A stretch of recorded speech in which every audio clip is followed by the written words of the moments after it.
Bien, buenas tardes a todos y todas. Eh, Estamos en nuestra sexta presentación, ¿no?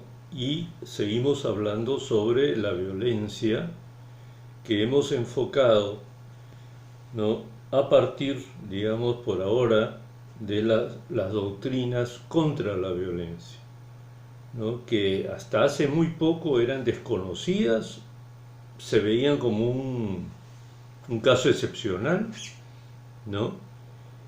Eh, pero desde la Segunda Guerra Mundial, en realidad, desde los años 50, varias personas, varios pensadores, varios activistas comienzan a desarrollar métodos y a desarrollar lo que hoy día conocemos, ¿no? Y que varios han contestado muy bien en la- en la- en las reflexiones del foro, ¿no? Del último foro, ¿no? Haciendo ver, digamos, qué es lo que estos pacifistas, ¿no? Liderados hoy día por Gandhi, que es la gran figura por ahora, ¿no?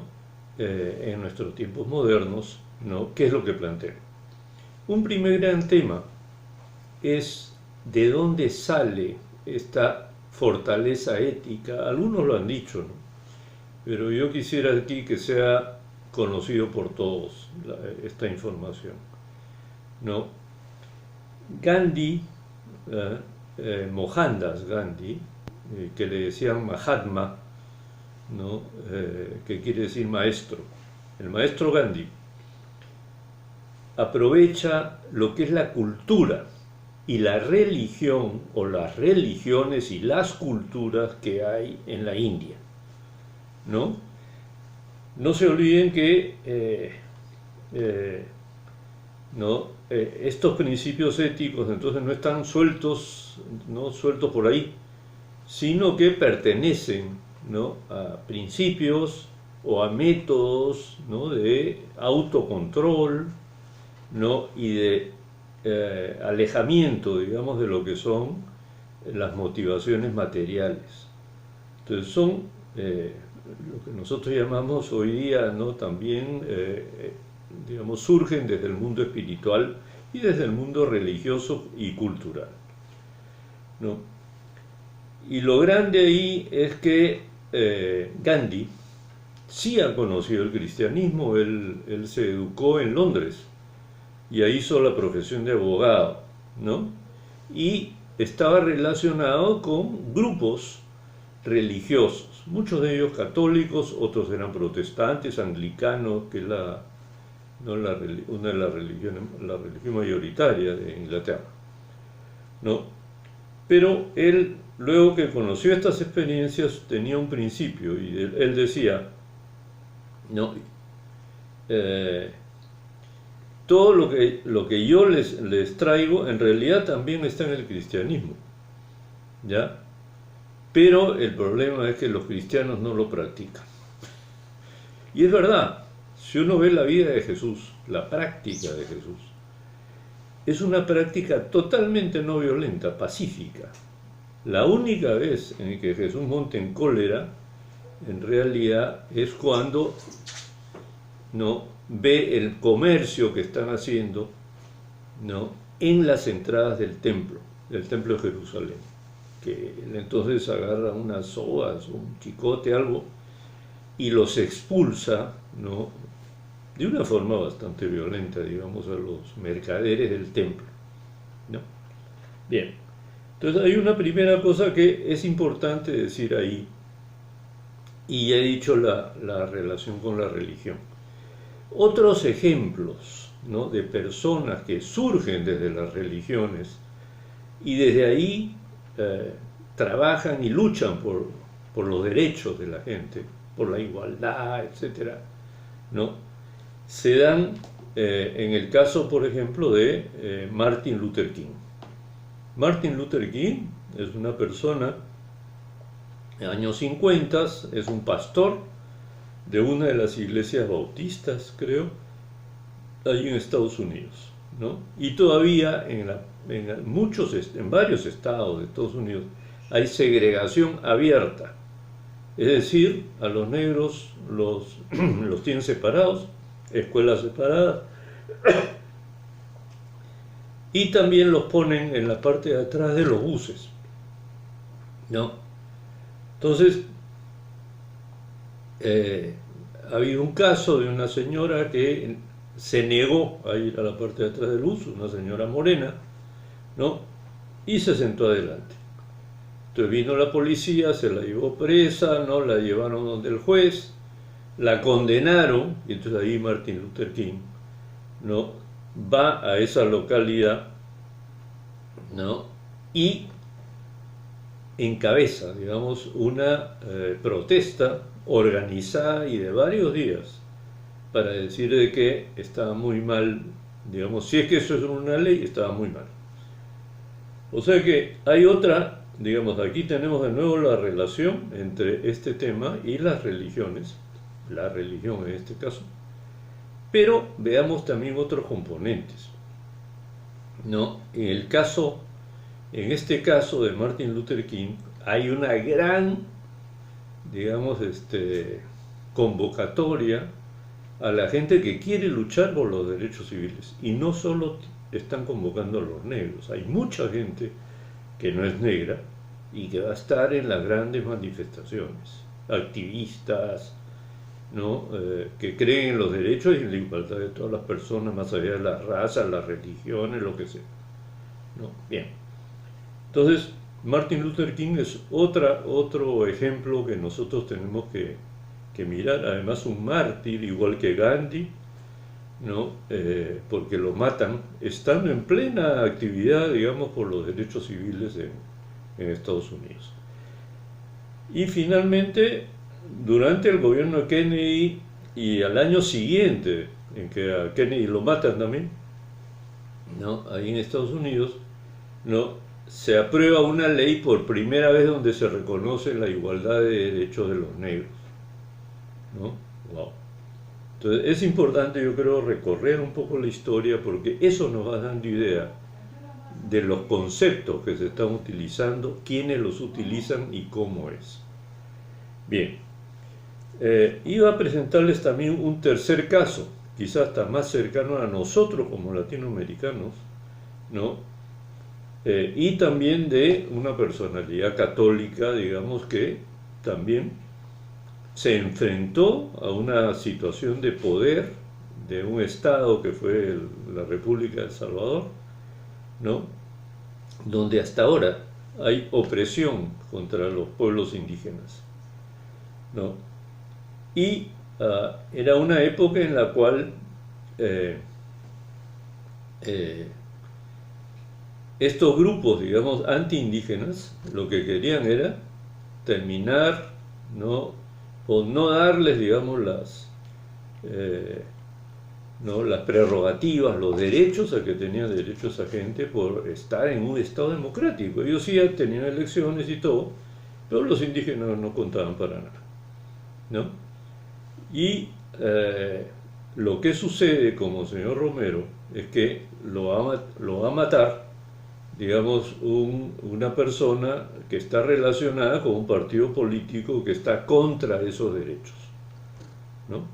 Y Monseñor Romero, por si acaso, no era, digamos, ¿no? Lo que hoy día algunos califican, ¿no? Como un obispo no muy revolucionario, no, era un obispo común y corriente, más bien hasta diría moderado, tranquilo, con anteojos así, ¿no? Pero él, al principio de su obispado, ¿no? En realidad se da cuenta, ¿no? De que la iglesia está haciendo muy poco frente a la opresión que hay sobre el indígena en El Salvador. Y entonces comienza, y había mucha represión contra los líderes de estos movimientos campesinos. Y entonces él le pide a los soldados que habían sido entrenados para matar, no solamente para contener o reprimir, sino matar, ¿no? Entonces le dice: soldado, no dispares contra tu hermano, ¿no? Y él tenía una audición, un programa de radio, ¿no? Todos los domingos, todo Salvador lo oía a él, ¿ya?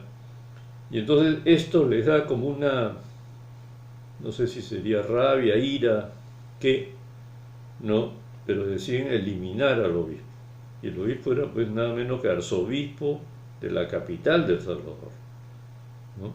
Y no tuvieron reparo en meterle un balazo, ¿no? Y ustedes saben que cuando uno de esos actúa así es porque no es porque está loquito. Muchas veces hay órdenes que vienen de muy arriba, ¿no? ¿Y a qué se debe esto? Se debe a que hay intereses y a veces hay repúblicas, digamos, que se gobiernan desde lugares muy lejanos a esa república, ¿no?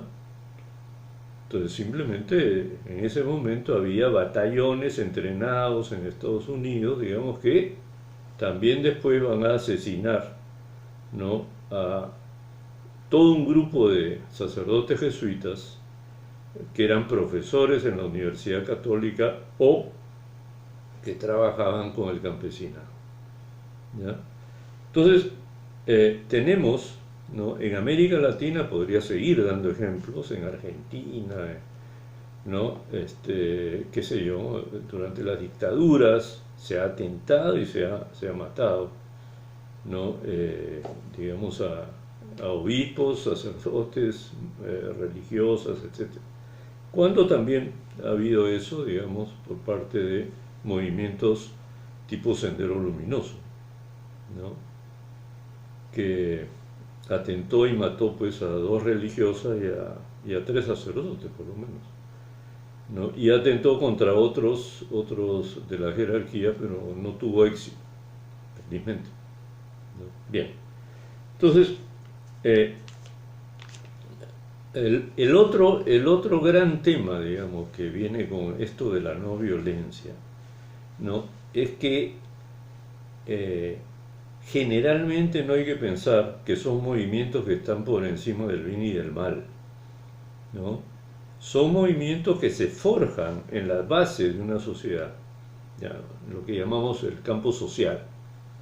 Pero de ese campo social, cuando tú tienes una demanda, en el fondo estás comenzando a tener una relación con un sistema político, ¿ya? Estás usando tu condición de ciudadano para dirigirte al Estado, a las autoridades. Esa es la manera, digamos, en que actúan estos personajes.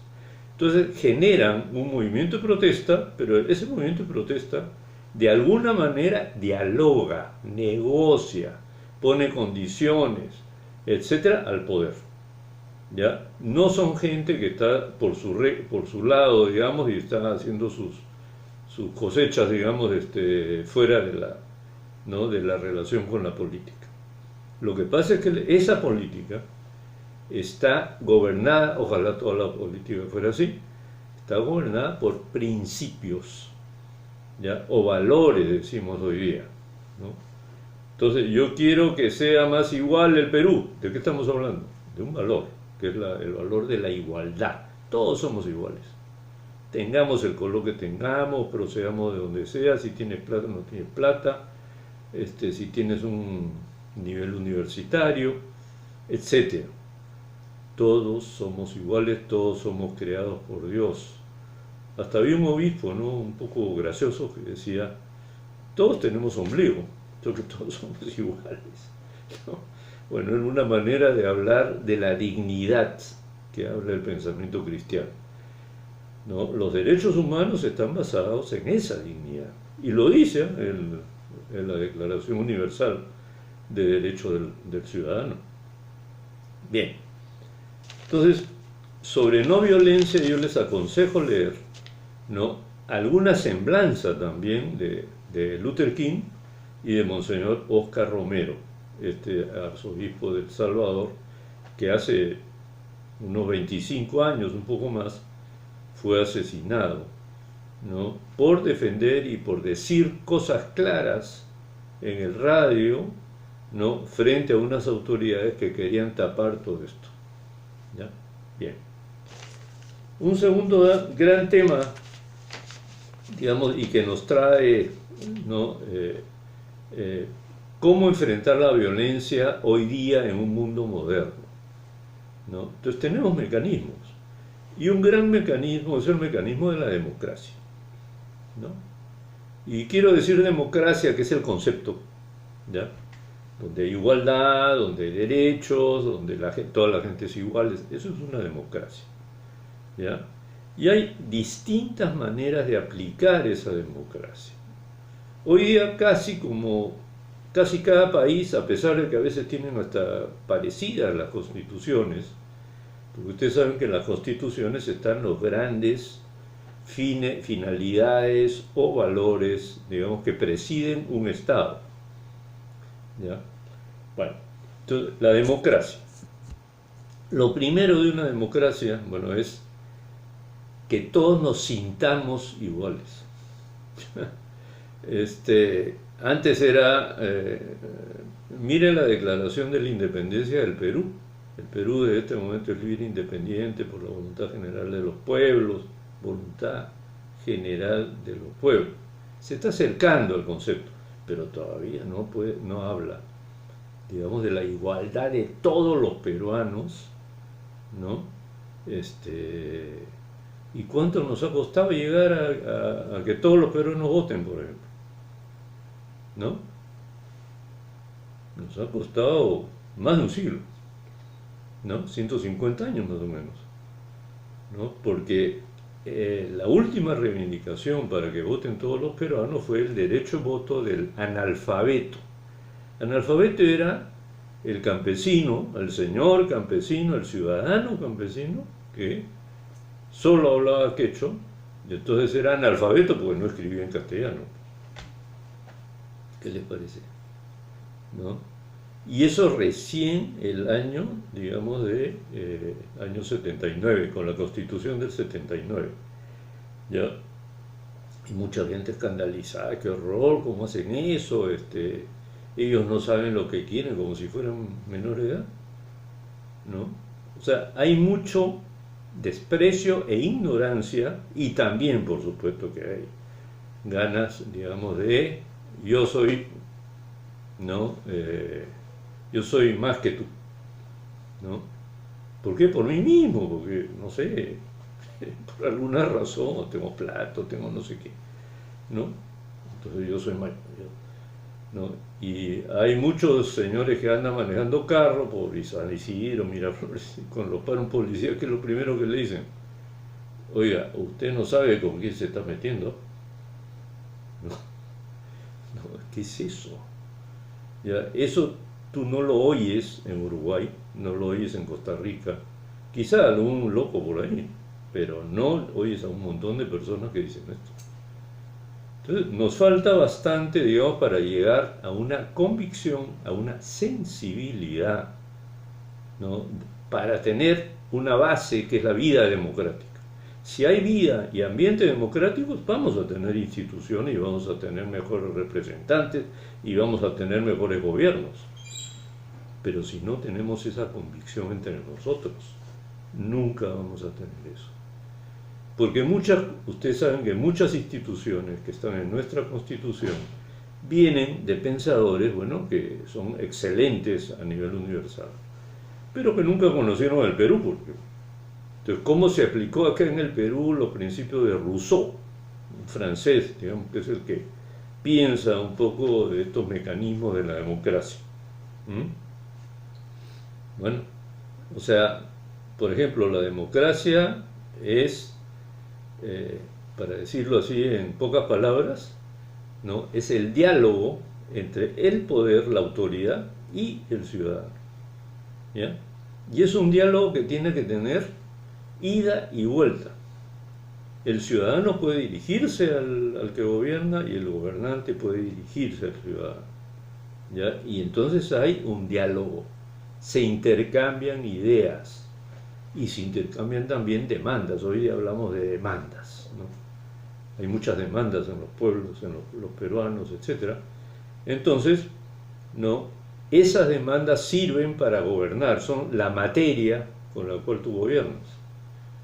porque tú no vas a hacer las cosas porque se te ocurre o porque quieres hacer un negocio como Odebrecht, ¿no? Que eso es lo que nos ha pasado, hemos perdido el tiempo en desarrollo, ¿ya? Y oyendo también a una notable historiadora, digamos, que aconsejo leer a veces realmente, a Carmen McEvoy, ¿ya? Que sabe mucho sobre la guerra con Chile, todo el siglo XIX del Perú, o sea, el siglo XIX, 1800, pues, o sea, toda la República, ella conoce bastante. Y una de las cosas que dice es, ¿no? Ya mirando el panorama de hoy del Perú, al Perú le falta previsión. Miren el coronavirus, pues. Claro, a muchos estados les ha faltado previsión, pero a nosotros, ¿no? Yo ya estoy usando este ejemplo hace tiempo, ¿no? Porque estamos metidos en esto, ¿no? Pero ¿cómo es posible que tengamos una población de 32 millones y solo hayan menos de 1000 camas donde a ti te pueden poner oxígeno, o sea, con respirador, para que sobrevivas la crisis, ¿no? Y puedas salir vivo, ¿no? Entonces, bueno, si no tenemos esa idea de democracia, que todos somos iguales, que no, solamente pues hay que tener unas cuantas camas así para pasar piola, o sea, para justificarte y punto, ¿no? Y eso no puede ser, ¿ya? Ojalá cuando terminemos esta crisis, que no va a irse sino más, pero va a ir disminuyendo, ¿no? Ojalá los peruanos y sobre todo los políticos tomemos en serio, ¿no? Esto que nos ha pasado. Esto es un aviso, y un aviso bien serio, bien fuerte. ¿Por qué? Porque conlleva pues mucha gente, digamos, que muere por esto, ¿no? Entonces, ¿no? Hay que saber que en una democracia el Estado se debe a las personas, ¿no? La teoría liberal, ¿no? Dice, la clásica, o sea, la de Rousseau, Montesquieu, todos estos franceses que lo pensaron después o un poquito antes de la Revolución Francesa, 1789, ¿no? ¿Qué es lo que querían ellos, digamos, con una democracia? Querían que los franceses sean más fraternos entre ellos, que se consideren hermanos. Uno, que se consideren iguales, igualdad, ¿no? Entonces, y el primer elemento que veían para todo esto, porque eran liberales y estaban peleando contra la dominación, digamos, del totalitarismo de los reyes, ¿no? Entonces, el primer concepto, el primer valor que ellos buscaban era la libertad. Libertad, igualdad, fraternidad. Esa es la gran revolución francesa y de ahí surgen, ¿no?, muchas ideas, muchos procesos, instituciones, y se va perfeccionando un modelo democrático. Junto con esa, que fue una revolución política, ¿no?, se va a juntar otra, que es una revolución que en realidad más va a tener el impulso de la revolución industrial, que es más económica, más productiva, donde el sistema capitalista, digamos, va a comenzar realmente a producir en serie, ¿no?, a tener máquinas, ¿no?, a usar la razón y la ciencia, etc. ¿Ya? Pero va a haber explotación de la mano de obra, explotación del trabajo de los niños, explotación de 13 horas de trabajo, 14 horas de trabajo en las minas de carbón, ¿no?, etcétera, etcétera. O sea, cada vez que la humanidad piensa algo y lo crea, inmediatamente surge, digamos, también el contrario, ¿no?, lo que no se quiere, el antivalor, ¿ya? Entonces hay que luchar contra eso. Hoy estamos luchando, digamos, bueno, por la igualdad. Eso lo tenemos clarísimo aquí en el Perú, ¿no? Y felizmente vamos a tener algunos trabajos como el de Gregory, que hace ver el tipo de igualdad que había en el Perú y en el Estado peruano, ¿ya? Bien, entonces esto es como una introducción, ¿no?, sobre la democracia y los estados democráticos. Yo les recomiendo comenzar a leer dos documentos, digamos, de los papas, ¿no?, para ilustrarnos sobre esto, qué piensa entonces el pensamiento cristiano, la iglesia, las iglesias, etcétera, la gente que realmente tiene una preocupación por lo humano en el mundo. Bueno, entonces, por favor, hay una encíclica, o sea, una carta de Juan XXIII, el año 63, ¿no? Que se llama La paz en la tierra. Creo que ya le he recomendado, ¿no? La he recomendado solamente casi la introducción. Yo les pediría que sigan leyendo, ¿no? El modo en que plantea los derechos, y luego los deberes. Porque muchas veces por facilidad, digamos, por simplificar, decimos los derechos humanos. Son los derechos y los deberes humanos. Si todos no cumplimos con los deberes, los derechos se caen. ¿Ya? Y ese es lo que algunos dicen en estas pruebas que hemos visto, ¿no? Se avivan los vivos, ¿no? Sí, pero los vivos, el problema es que los que no somos vivos, ni usamos esa viveza, ¿no? Yo creo que tenemos también que criticar y debatir con la gente que se hace la viva, ¿no? Porque no crean que la autoridad nomás les va a caer encima, no. Tienen que sentir que hay una repulsa, o sea, digamos, una condenación, si quieren, o decirles esto está mal, ¿no? Una calificación, ¿no? Crítica a la gente que hace eso, así como los que se escapan de su casa con coronavirus, o que no se ponen la mascarilla, etc. Todo eso es parte de esta falta de sensibilidad democrática, digámoslo, ¿ya? En base a la cual podemos generar un Estado, pero entonces para eso hay que educar, como dicen muchos, pero educar no es solamente en el colegio, en tu casa tienes que educar a tus hijos, a tus hermanos, a tus nietos, etc., a tus padres, ¿no? En cumplir las reglas. Un Estado democrático no se sostiene si la gente no cumple las reglas. Miren lo que está pasando ahora con esto del encierro, de la cuarentena, ¿no? Hay mucha gente que dice, no, conmigo no es, yo salgo. Hay gente también que está muy necesitada, ¿no? Y sale por necesidad. Y eso hasta se puede entender. Pero entonces hay que ver la manera, digamos, de que eso no se convierta en una desobediencia, ¿no? Y un debilitamiento de las medidas para evitar el contagio, ¿no? Bien. Entonces,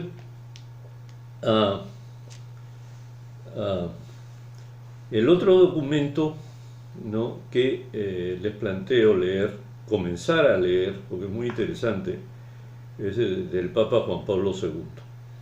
¿No? El Papa Juan Pablo II, como ustedes saben, fue arzobispo de Cracovia, ¿no? Se hizo sacerdote ahí en Polonia, haciendo Polonia comunista, ¿no? Y él mismo dialogó mucho y combatió y negoció, digamos, con este régimen del Partido Comunista único, ¿no?, que había en Polonia, ¿no? Y él entonces, desde su visión, ¿no?, de pastor cristiano católico, ¿no?, hizo una encíclica que realmente vale la pena leer, en cuanto a democracia, Estado y todo. Entonces, sobre sistema democrático, por favor léanse, creo que es el capítulo 4, ¿no?, el que habla sobre Estado, sociedad, etcétera. ¿Cuáles son las condiciones para que pensemos que este Estado es democrático y este no es democrático? ¿Ya? Y no es porque esté en la Constitución o lo ponen en los periódicos, no. Es porque tú te das cuenta. Acá hay gente que llega al Perú y te dice, oye, ustedes son democráticos, pero si discriminan al indígena, o sea, no se quieren sentar junto a un cholo, ¿no? Es una especie de racismo subterráneo o bastante claro, ¿no? A pesar de que se ha avanzado, es verdad. Entonces, hay ese tipo de componentes en las sociedades que tenemos que nivelar. Ya vamos a leer todo el tema de Carlos Iván de Gregori, que es la próxima lectura de práctica, ¿no?, donde él hace ver, ¿no?, qué importante es el estudiar por qué hay una brecha, ¿no?, que él llama cultural, étnica, racial y cultural, así la llama, ¿ya? Y simplemente es porque nos hemos quedado con ese lastre, ¿no? Y hay gente que sigue todavía educando a sus hijos y diciéndole que hay que tratar así pues a gente de primera y gente de segunda. Y eso no puede ser. Ya, hasta hemos tenido un presidente hace poco, ¿no? Que habló de ciudadanos de segunda categoría, ¿no? Refiriéndose a los indígenas amazónicos, por ejemplo. Eso no, o sea, a ese presidente en una república que realmente se mueve, lo hubieran votado, ¿no? Bueno, bien, entonces, por favor, vayamos leyendo eso porque es la manera de ver cómo el pensamiento cristiano, aparte de las cosas que yo les he introducido ahora, ¿no? Miran. Y lo que va a decir el Papa Juan Pablo II en su documento sobre todo es una, o sea, un Estado, ¿no? Democrático, sin valores, es como un totalitarismo, o sea, un Estado totalitario disfrazado. Eso es lo que dice, ¿no? Yo le voy a dejar esa frase nada más, pero ustedes lean, ¿ya? Porque ahí él pasa a juzgar, ¿no? ¿Por qué los estados, y hasta si quieren a los que les interesa, esa encíclica trae como una especie de evolución, de cómo el Estado democrático evolucionó, ¿no? Desde la primera encíclica que hicieron los papas, que fue la Rerum Novarum, que quiere decir las cosas nuevas, como ustedes ya saben, ¿no? De 1891 con León XIII, ¿no? Entonces, lo que hace el Papa, aprovechando que es 1991 que ha hecho esa encíclica, y justamente la encíclica se llama 100 años, quiere decir, a 100 años de la primera encíclica, ¿ya? Hace una revisión de todo lo que ha pasado, sobre todo en las partes políticas y culturales, ¿no? En Europa, en Estados Unidos, aquí y allá, y qué ha pasado con los sistemas y las ideologías, ¿no? ¿Qué ha pasado con el Estado socialista? ¿Qué ha pasado con el Estado liberal? El Estado capitalista, ¿no? Que son dos tipos de Estado totalmente distintos. ¿Y qué estados hemos tenido los peruanos, por ejemplo, y muchos países de América Latina, de Asia y de África? Estados que todavía se han estado constituyendo, muchas veces copiando, digamos, los modelos europeos o de Estados Unidos, ¿no? Pero nunca las realidades son iguales, pues. Entonces la realidad del Perú es muy distinta a la realidad de Suiza, o a la realidad de Francia, o a la realidad de Alemania, ¿no? Entonces esas diferencias hacen, digamos, de que cada caso es un caso especial, ¿no? Y en nuestro caso peruano, ¿no? A nivel económico todavía somos, digamos, una economía que es bastante dependiente de los minerales que exportamos y de algunos productos agroindustriales que también exportamos, ¿no? Que tienen su valor, pero son menos. Lo que manda son el cobre, ¿no? La plata, el oro, etcétera. Esos son los minerales que mandan. Y una de las cosas que tenemos que ver ahí, ¿no? Es lo que siempre se dice de un Estado, es que los Estados están, ¿cómo hacen para democratizarse mejor? Ser autónomos, o sea, una autonomía relativa, porque la globalización ha hecho que todos los Estados, digamos, estén relacionados con las reglas internacionales, ¿ya? Pero el ideal de un Estado es que toma sus decisiones con total libertad, no lo deben presionar, no lo pueden presionar, pero si el Estado les regala, digamos, espacios de poder, ¿no?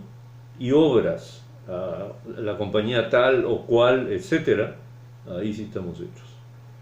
Yo no digo que no venga la inversión extranjera, por si acaso, pero a la hora que la inversión extranjera es demasiada, entonces, ¿qué te queda de terreno para el Estado Nacional y para la economía nacional? ¿Mm? Claro, mientras cumples todas las cosas, digamos, ¿no? De una economía capitalista funciona, porque te ayudan, hay relaciones con otros países, todo el mundo trabaja. Pero resulta que esa economía, ¿no? Como ya sabemos, solamente beneficia directamente a un tercio de la población, y eso, ¿ya? Entonces, hay una relación entre, digamos, el bienestar y la igualdad de oportunidades a nivel económico y el sistema político donde tú votas, demandas cosas al Estado, pides, ¿ya? Y quieres estar contento porque te responden bien, o sea, son buena gente y bueno, son justos y entonces funciona, ¿ya? Pero si no tienes, digamos, la autonomía para tomar decisiones, vas a tener que estarle mirando el ojo al, ¿no? al empresario, a este grandote de la corporación, para ver qué está pensando, ¿no? Si quiero poner, no sé, una nueva línea de televisión de no sé qué, que ofrecieron algunos presidentes, por ejemplo, tener, ¿no? el cable para todos lados. ¿Y dónde está? Hay un montón de sitios de selva que ni llega, y de sierra también, y de costa también, ¿no? Los pueblos más pequeños, los más olvidados, los más lejanos, etc. Bien. Entonces, para terminar, digamos, volvemos a nuestro gran tema, ¿no? Que lo vamos a seguir, pero eso va a ser ya en la tercera lectura, aunque vamos a tener todo el trabajo, digamos, sobre la situación de, digamos, de lo que fue ¿no? el conflicto armado interno de 1980. ¿No? Eso lo vamos a juzgar, lo vamos a trabajar también con documentos eclesiásticos, etc. ¿No? Pero quería agregar, por lo menos,